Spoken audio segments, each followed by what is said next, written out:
আজকে ব্রেক ছাড়া গরিবের কাওয়াসাকি নিয়ে বেরিয়েছিলাম ফার্স্ট টাইম মোটো ব্লগিং করতে। ব্রেক ছাড়া বাইক নিয়ে ফার্স্ট টাইম মোটো ব্লগিং করতে গিয়ে আমার সাথে যা ঘটলো, সামনে ব্রেক নাই, শুধু পায়ের ব্রেক আছে। ভিউটা অসাধারণ। তো ফার্স্ট টাইম মোটো ব্লগিং করব, তাও আবার অনেক দিনে পুরনো গরিবের কাওয়াসাকি নিয়ে।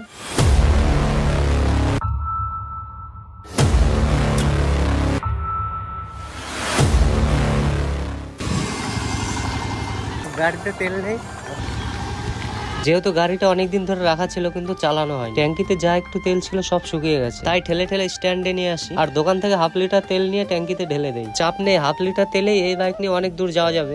চলো গাইস, এবার এটাকে চালানো যাক।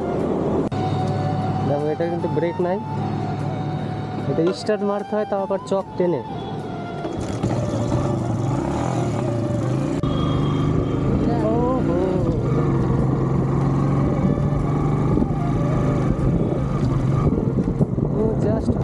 অসাধারণ।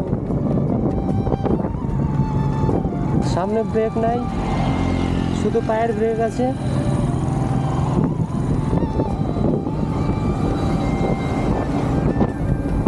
আর সব থেকে বড় প্রবলেম হচ্ছিল এই হেলমেটটা পরে। হেলমেটের জন্য কি কি প্রবলেম হচ্ছিল তোমাদের আগে গিয়ে বলছি, তোমরা গেস করে বলো এটা কোথাকার ব্রিজ। ময়নার দিকে যেতে এই ব্রিজটা পড়ে, এটা হলো কুচিয়ামারি ব্রিজ। আজকের ভিউটা দেখো গাইস, কি লাগছে, পুরো অসাধারণ ভিউ। সব থেকে বড় কথা হলো এই বাইকের সামনে ব্রেক নেই, শুধু পায়ের ব্রেক আছে, তাও আবার হালকা একটু ধরে। আর হেলমেট পরে আমার কি সমস্যা হচ্ছিল জানো, হেলমেটটা আমার মাথার চেয়ে একটু বড় হয়ে গেছে, যার কারণে বারবার আমার চোখটা ঢেকে যাচ্ছে, দেখতে অসুবিধা হচ্ছিল, হেলমেট পরে চালানো যাচ্ছিল না। তোমাদের যদি মোটো ব্লগিং ভালো লাগে তাহলে কমেন্টে জানাও, তাহলে মাঝে মাঝে মোটো ব্লগিং এর ভিডিও দেওয়ার চেষ্টা করবো।